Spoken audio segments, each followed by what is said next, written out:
Les enjeux sont vastes, mais le premier, c'est de réussir à cultiver de la peau qui soit à l'identique de la peau normale humaine, ce qui est pour l'instant absolument pas le cas.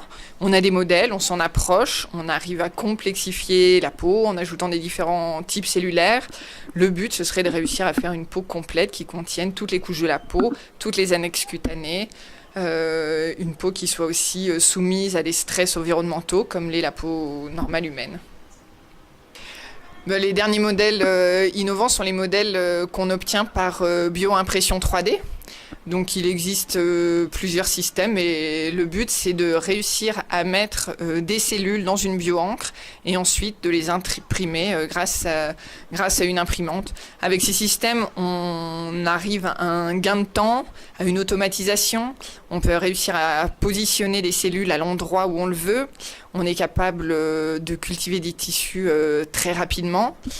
Un objet qui est aussi variable dans le temps, qui a des portes d'entrée d'études absolument multiples. Ça peut être le vieillissement, ça peut être l'action d'un médicament ou d'un produit cosmétique, ça peut être simplement ses propriétés, distinguer la peau saine d'une pathologie.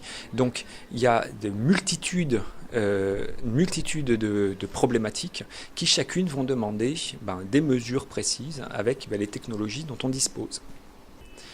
Pour l'évaluation, qui est importante soit pour l'œil du dermatologue quand il fait un diagnostic ou soit pour la cosmétique, donc cette évaluation sensorielle, c'est d'être capable de faire une correspondance entre la mesure physique et la mesure sensorielle et de trouver une correspondance sans équivoque.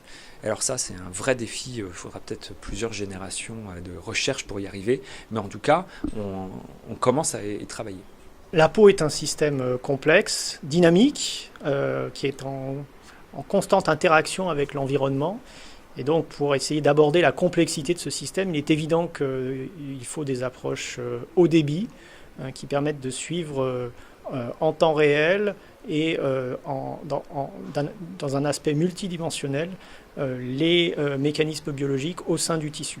Voilà, donc les approches ohmiques sont, à mon avis, absolument indispensables pour essayer de comprendre le fonctionnement du tissu et son dérèglement éventuel dans un processus pathologique ou dans un processus comme le vieillissement. Dans ces domaines-là, les approches ohmiques ont été utilisées, elles sont toujours, elles sont très intéressantes et fournissent des résultats qui sont absolument indispensables. Maintenant, il faut passer à une étape supérieure pour essayer d'aborder la complexité du système, c'est d'intégrer les différentes approches, qu'elles soient transcriptomiques, protéomiques, métabolomiques. Et là, on a besoin d'autres outils qui sont des outils statistiques, bioinformatiques puissants et qui ne sont pas forcément encore disponibles ou accessibles aux chercheurs. Alors les grands défis à relever pour tout utilisateur des méthodes ohmiques sont de 4 ordres. Tout d'abord un défi intellectuel, un défi ensuite qui sera technologique, un défi structurel et enfin un défi éducationnel. Les journées d'aujourd'hui ont montré que l'écosystème de la région était vraiment très riche. On a vu que dans la région, on était capable de faire de l'ingénierie tissulaire avec des applications cosmétiques, avec des applications cliniques. On a vu qu'on était capable de faire des analyses de tous ces tissus.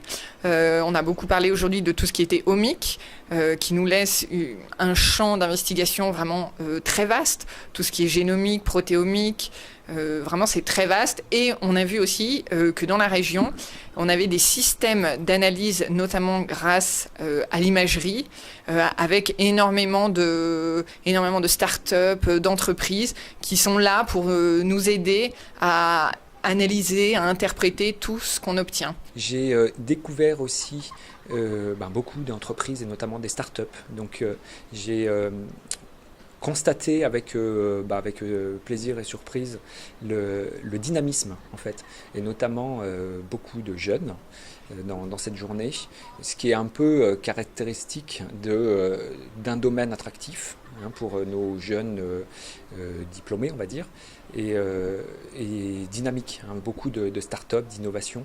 Donc ça, c'est pour moi l'indicateur d'un domaine socio-économique en bonne santé.